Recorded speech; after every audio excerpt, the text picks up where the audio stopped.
It's a beautiful day in this neighborhood, a beautiful day for a neighbor. Would you be mine? Could you be mine? It's a neighborly day in this beauty wood, a neighborly day for a beauty. Would you? Hi neighbors. My learning team at Yale is embarking on a one-week journey to effective leadership. Come along. First, we're going to talk to our neighbor Eric, who's going to speak to us about team building and trust. During our first day at Yale SLM, we were introduced to our learning team, the Rainmakers. Throughout our orientation, we became closer as a learning team by challenging our physical abilities during the Adam Creeker Adventure Program and collaborating to form a solution for business and society during our team case presentation. Through these early interactions, we formed an initial layer of trust. However, we realized that over time, this trust would take a two-dimensional form. Part of this was due to frequency. Spending nearly all day with our teams on cases that push our intellect helped create a cognitive trust. We became a cohesive unit. Our issues were not isolated to the individual, but to the team. Going above and beyond for one another never felt like a burden, but something we wanted to do. Then, a new trust was formed, effective trust. We realized that we had established both forms of trust in cognitive and effective trust.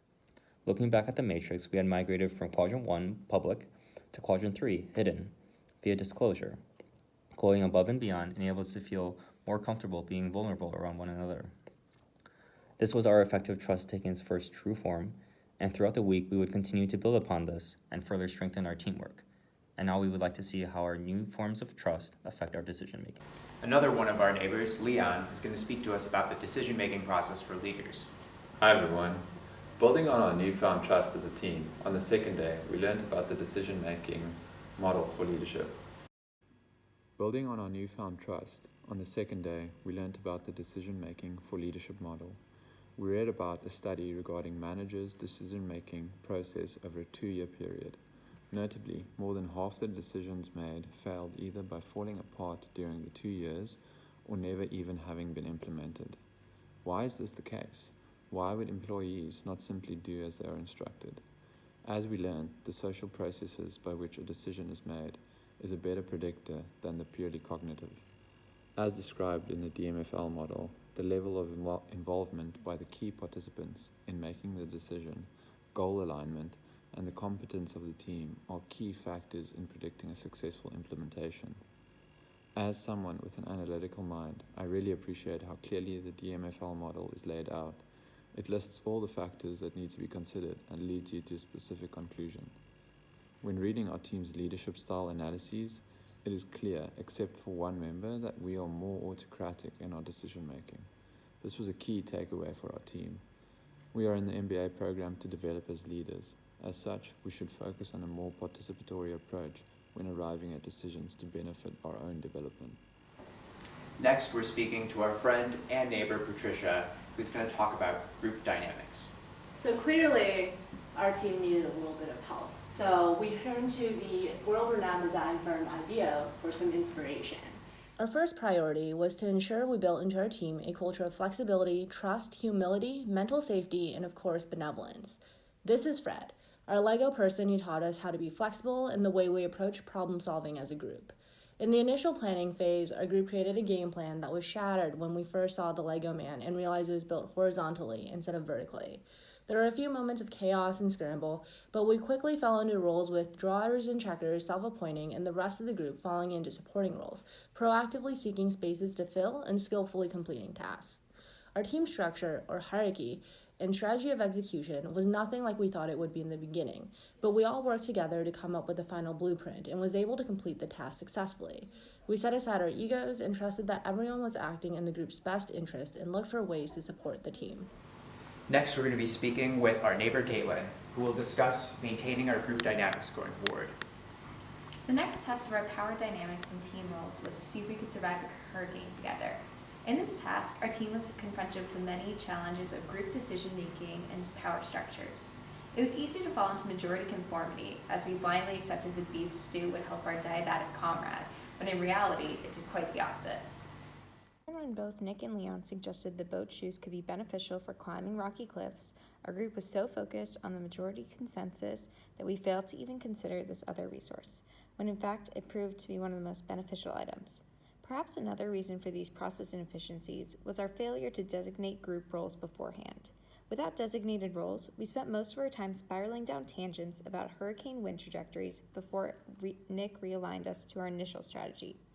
In hindsight, it would have been effective to elect a timekeeper to keep our deliberations efficient, a facilitator to keep our conversations on track, and a reviewer to ensure our final decision reflected our initial strategy. But in the end, our team proved that we had developed significant synergies. Our collective survival score was higher than any of our individual survival scores. This proves that although we may not have collective expertise in boating or hurricane survival, we do have collective intelligence, the C factor. We listen to and consider all ideas with open minds, even when ideas seem initially outlandish or impossible. Above all, we see the unique value in each member of the Rainmakers in all roles. So next, we're going to be speaking to our neighbor Fred, who's going to talk about group process. So I was one of the managers in the Tanagram exercise, and in planning how we would instruct our team on assembling the puzzle, we originally tried writing out a set of instructions for them to read and follow. Eventually, we opted to call them into the planning room instead and instruct them directly, which turned out to be a much better move. As the team members worked out how they would assemble the puzzle, I noticed that the depth of their understanding by the end was greater than anything I could have imparted to them on paper. It reminds me of the Orpheus Chamber Orchestra and how they achieve a distinctive sound for working through their compositions as a group. I think that for working through the puzzle themselves, my team's understanding of the build process was just as distinctive. We were able to avoid the inefficiencies that come with the process due to our time limit. The strict limit, along with the task of finishing the puzzle as quickly as possible, was enough to focus everyone's efforts without a dictatorial type leader. And in the process, we learned about how a group can effectively self-organize. Oh, look, it's our neighbor Alyssa. Alyssa, would you mind talking to us about establishing a team first? Yeah, our team learned a lot about each other's strengths and weaknesses the past 3 days. After seeing our strengths and weaknesses throughout the first 3 days, we wanted to find ways to highlight the positives while combating the negatives. During our norms document creation process, we were mindful about getting unanimous agreement across all team members and being realistic rather than aspirational. Going through this process allowed us to manage our expectations of the team and made us feel as if all of our voices were heard. Because we all agreed to everything, we felt there would be more buy-in and accountability from team members.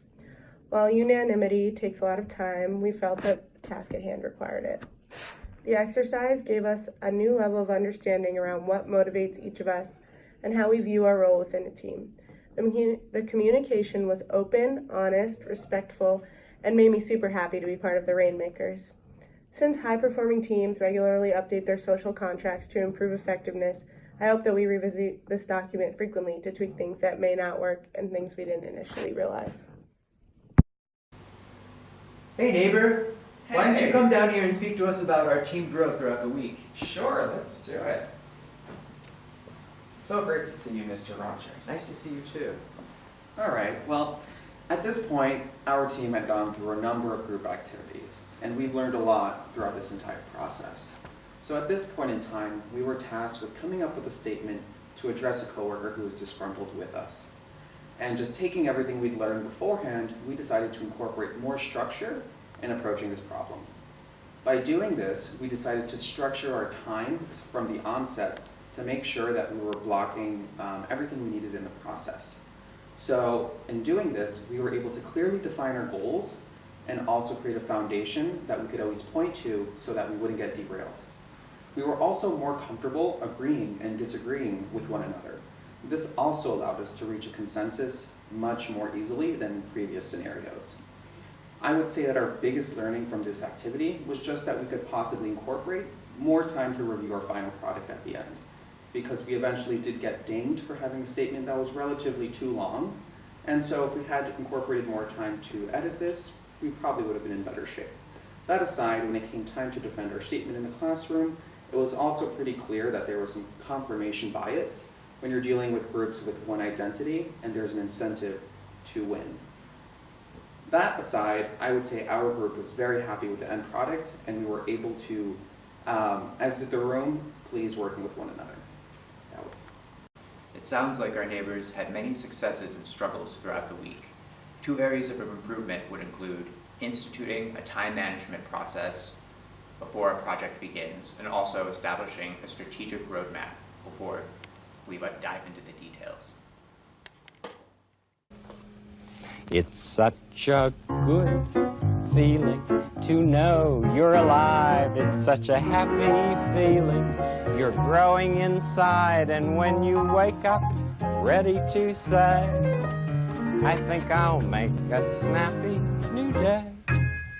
It's such a good feeling, a very good feeling, the feeling you know that I'll be back when the day is new, and I'll have more ideas for you, and you'll have things you'll want to talk about. I will too.